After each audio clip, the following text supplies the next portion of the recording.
Contáctanos a través de nuestras redes sociales, Facebook, Un Espacio para Ti 560 y por Twitter, @unespacio560. Nuestra línea telefónica directa es 52 11 87 10. Estamos esperando tus mensajes y llamadas.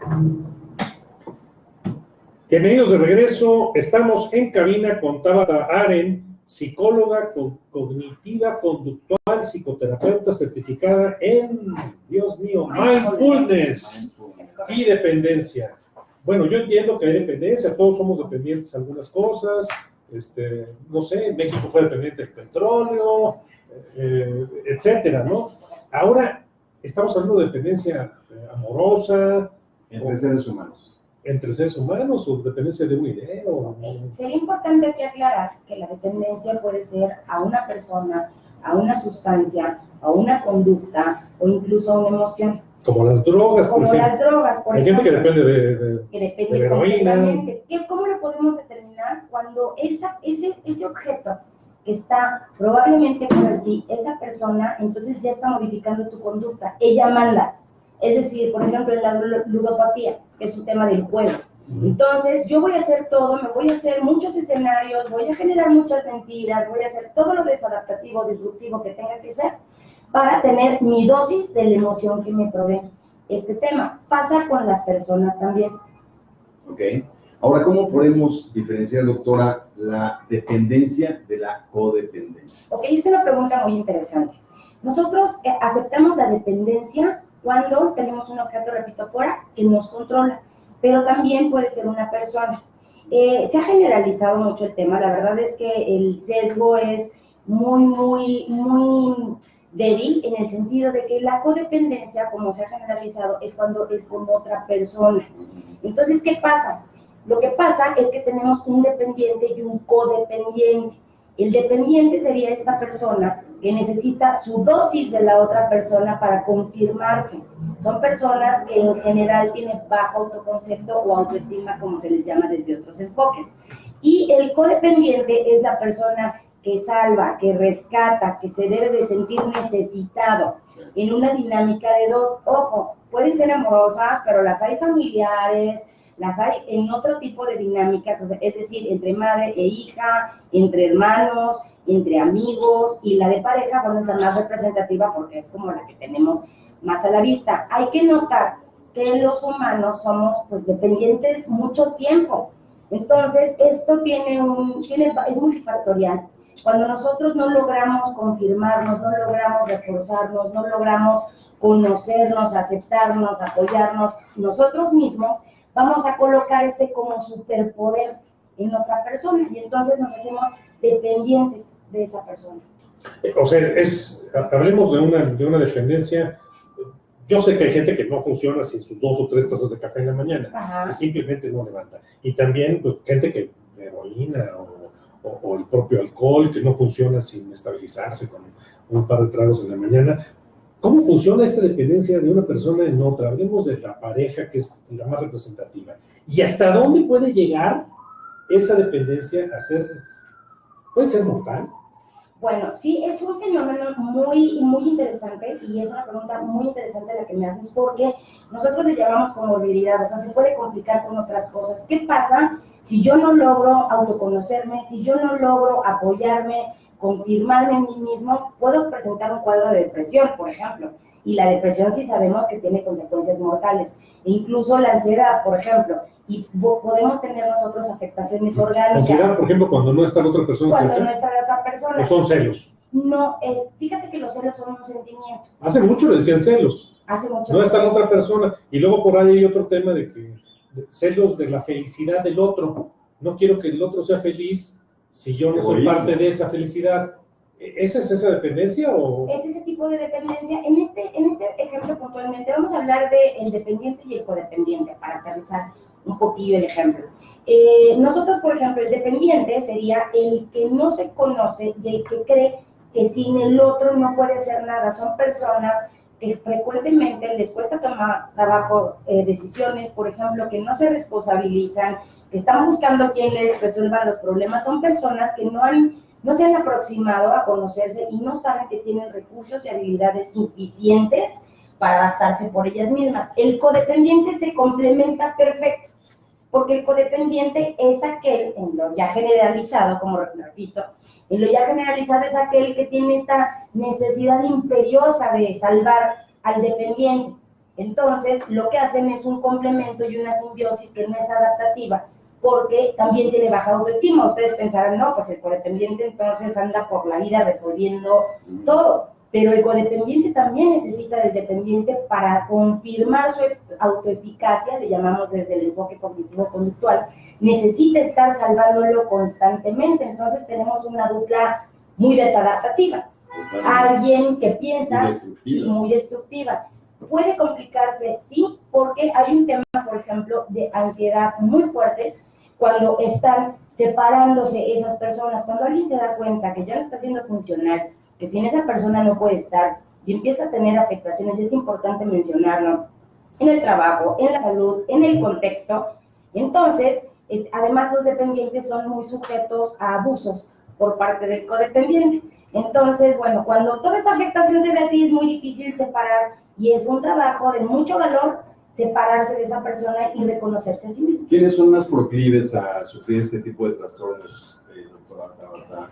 ¿Los hombres o las mujeres? Realmente están las estadísticas aquí en México? Están documentando casos de mujeres más, están documentados, sin embargo, los hombres no están fuera de ese rango. Lo que pasa es que también socialmente es más complicado aceptarlo y es más complicado que el caballero, que el hombre busque ayuda. Es como el maltrato familiar, por ejemplo, la violencia. Está estigmatizado. Me queda claro que es parejo, ¿eh? Me queda claro que es parejo, nada más que los hombres, pues bueno, callan. Exactamente, porque imagínense que un hombre tiene que ir a una barandilla, como lo hace la mujer, y decir, bueno, pues me puso una mano encima, tengo violencia psicológica, emocional, económica, física, y un hombre que diga, pues ¿saben qué? Me acaba de pegar mi esposa, es un contexto totalmente diferente, aunque yo los invito a hacerlo, porque la violencia no tiene género.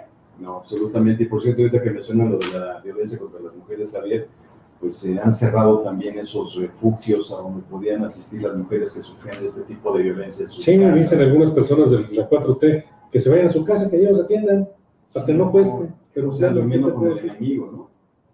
Pues es un error que tienen y que ya se ha avanzado mucho en ese aspecto y hay retrocesos. En ese sentido, sí quiero comentar que hay un retroceso importante en el tema de desarrollo humano en estos últimos meses. Se han cerrado casas geriátricas, se han cerrado casas, y el paciente geriátrico es bien importante, y además vamos, pero corriendo, a tener una estadística mucho más robusta. Por otro lado, también se han cerrado este tipo de albergues.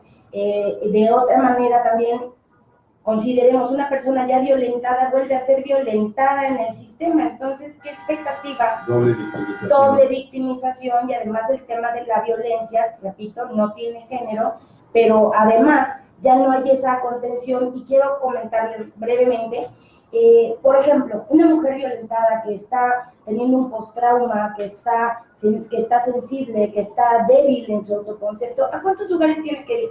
Tiene que ir a una clínica, tiene que ir a un psicólogo, tiene que ir al psiquiatra, tiene que ir al Ministerio Público, tiene que ir a los juzgados para pelear a veces sus derechos. Entonces, no hay un lugar en donde se contengan los 360 grados de este fenómeno. Seguro.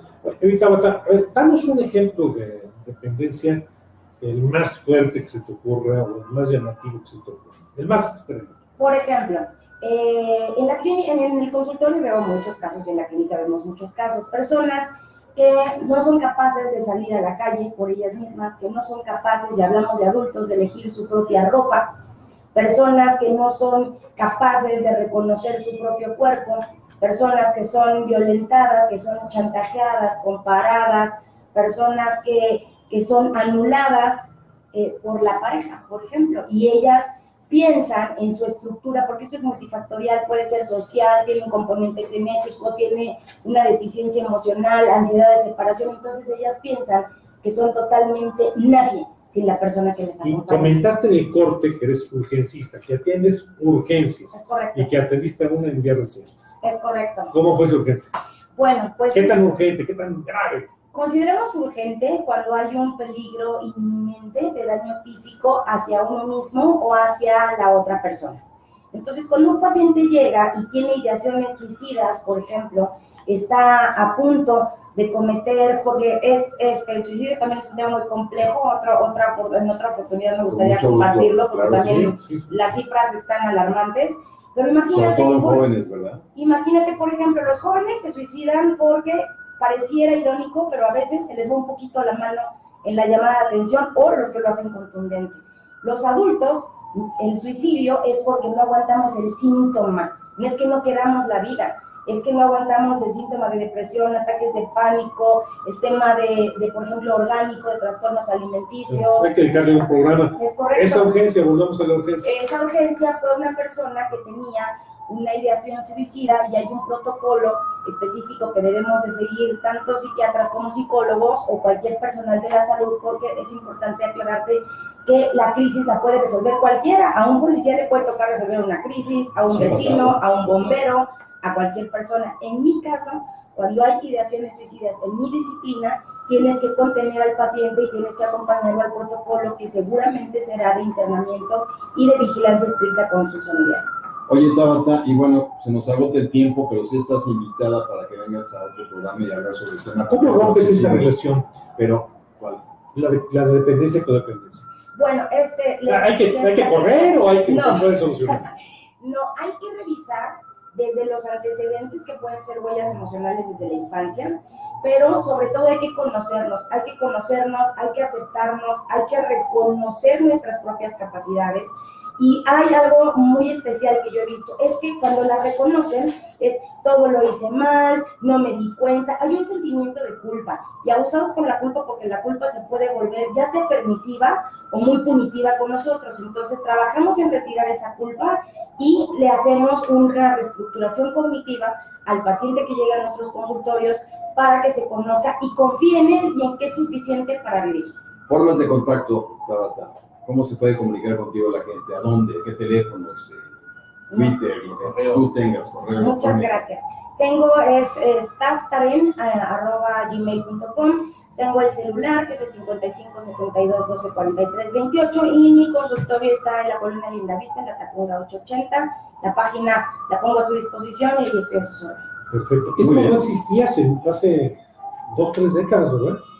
Yo creo que siempre ha existido. Tenemos, por ejemplo, y bien lo mencionaste hace rato, sí. se determina como celos, se determina como... Antes le llamaban celos y ahora es... celos, inseguridad, pero ahora hay que reconocer que también nos hemos vuelto muy dependientes. Imagínate este fenómeno en Facebook, o sea, yo subo algo y entonces si no me dan 10,000 likes, entonces ya depende, ya mi autoestima está colocada en otra cosa. Por eso les digo, hay que tener cuidado porque es personas, cosas, sustancias, emociones, diferentes las cosas a las que y razones por las que nos hemos Hay que luchar en contra de la baja autoestima.